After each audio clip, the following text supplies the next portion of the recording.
What is the best way to approach the sacred mushroom, or any plant teacher for that matter? Well, I'm going to give you my best answer for that in one easy to understand metaphor.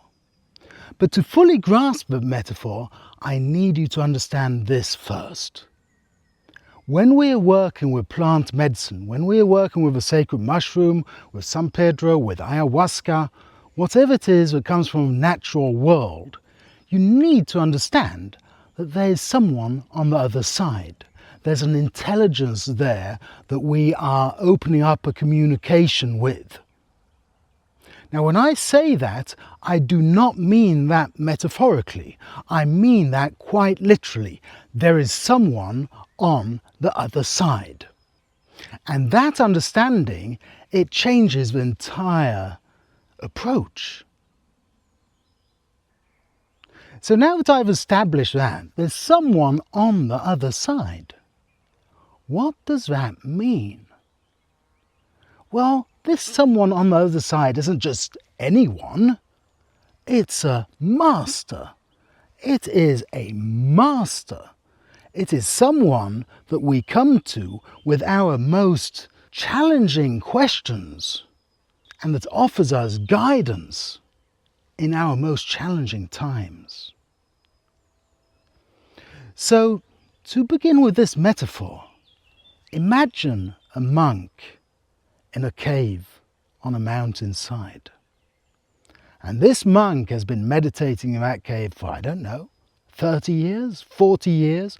This monk has ascended in their wisdom. And you are on your way to meet this monk. Now, how would you go about meeting that monk? What would be the attitude that you came into that meeting with? How would you approach this journey? Well, I suppose you would prepare yourself. You would prepare yourself, and that might mean looking at your intention, looking at why am I doing this? Why am I seeking guidance? What is my purpose? Because if you climb up the mountain to meet a monk, and you come in there without a question, without a purpose, what are you actually doing there? So prepare yourself. Take the time to actually sit down and think this through. Feel this through. Meditate on your question. Turn it around a bit and see what appears. And there might be other things that also need preparation. Getting yourself to that monk, climbing the mountainside. How do I climb the mountainside to find that master? Well, it's the same when going into ceremony with plant medicine. How do I prepare myself for meeting the master? So if you're going to climb a mountainside, well, you might need some good hiking boots. You might even need some more equipment. You might need to be prepared for the challenge that is. Going into ceremony, you might need to prepare your body, your mind. You might want to do a detox from social media, from communication. You might want to cleanse your body. You might want to do any number of things to prepare yourself for meeting the master. But now you've climbed that mountainside. You've climbed that mountainside and you have stepped into the cave with the master. You are in the presence of a highly skilled, wise master. Now what? Well, as we said before, you need to have your question, don't you? You need to know, why am I here? Why did I climb the mountainside? The master might want to know. But more than that, how do you meet the master? How do you meet up? How do you approach such a person in a respectful manner? Now, some psychedelic guides, they will suggest that you put on your eye shades and that you put on headphones and that you start playing music. Yeah, well, I mean, that is one way of doing it, and I'm not saying that is inherently a bad way, but would you climb a mountain to meet a master, and immediately when coming into a cave, you take out your boombox and start blasting music?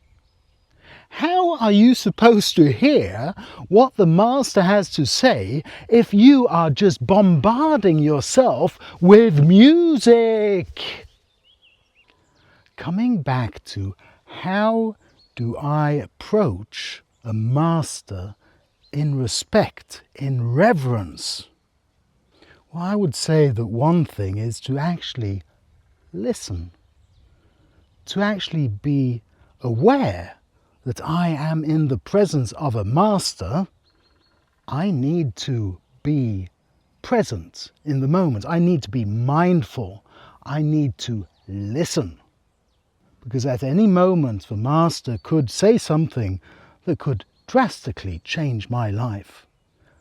And that is why I climbed that mountain, because I wanted answers. I wanted something to hold on to step forward in my life. And if I want to receive, I need to open my hands. If I come in there and my hands are closed, I'm listening to music, I'm doing everything else. Yes, well, how am I supposed to receive? I need to open my hands first to receive. And opening the hands, that can be in so many different ways. But one way, of course, is listening with the intent of actually hearing, with the intent of trying to understand what is being said. It might also be you asking, please, Master, I stand here before you with my intention, with my question. This is what I need help with in my life. To actually say it out loud even. Say it. What are you here for? Because having climbed a mountain, you need to address your question. Please, Master, I am standing in front of you with open hands, looking for the answer to my question. How can I help myself in this situation? And after that, just listen. Receive. And the thing about masters, of course, masters don't really always check the boxes for communicating in the most clear way. Now, you might come away from that with a list, just straight up a list of do this, do that, do this. You might know exactly what you're doing the moment you step out of that cave. Or you might be given a riddle. You might be given a riddle.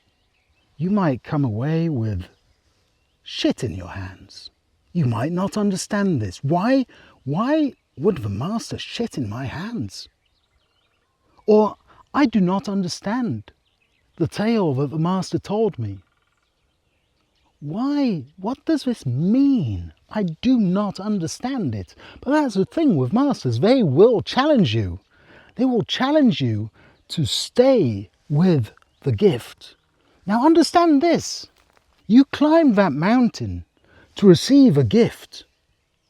When you are given the gift, whatever it looks like, understand that this is a gift. Now you might not understand the gift, but it is a gift all the same. You might not understand the riddle, you might not have the answer. And if you're an impatient person, you might just throw that aside and say, no, it didn't give me anything. It was all just nonsense. Well, obviously, you don't understand how to listen to a master. Yes, you might get a very clear answer. You might know the moment you step outside exactly what you're going to do, or you might be given a riddle. And you might not understand that riddle for a long time. But what does one do when one is given a riddle? Well, one doesn't just throw it aside and say, no, I don't understand that, it's nonsense. You need to sit with that riddle. You need to understand what a gift it is you have been given. And the same goes if you come away thinking that, what is this? The master just sat down and shit in my hands. And I'm sorry to give you such a disgusting metaphor, but it is the same thing. There is a meaning here. There is a meaning. A master at that level doesn't just sit down and shit in someone's hands. There is a meaning to it. What does it mean? So whatever you are given, don't even expect to understand it right away. You will, in many cases, understand it right away, but in some cases you might not. Don't just throw it aside and say, well, that was nonsense. Sit with it. Sit with it and find the wisdom that is trying to be conveyed to you in a language which you need to start to understand. So we're approaching, of course, what happens when we walk down that mountain. What happens afterwards, after our encounter with the Master? How do I, in a respectful manner, integrate this wisdom into my life? Well, again, by understanding that this is a gift that I have been given. And now it is up to me to understand that gift and to work with it and to integrate the lessons into my life. The attitude of, well, I thought the Master was going to do it for me. Or why didn't the shaman just help me out? Someone should have just done it. No, you should do it. That is what it is all about. Taking responsibility for your own life, for your own life experience. That is one of the greatest things that you can do to respect what you have been given. Take responsibility for your own integration work, for understanding and receiving. Don't try to put that on other people or other medicines or teachers or masters or whatever you want to call them. Now, walking down the mountainside, it is all up to you. Does what I'm talking about resonate with you? Do you have understanding that this isn't just a funny effect on the brain? You are actually building relationship with something, an intelligence on the other side. Do you understand? If you do, and you want deeper guidance in working with the sacred mushroom or other plant teachers, please get in contact. You'll find my contact details below.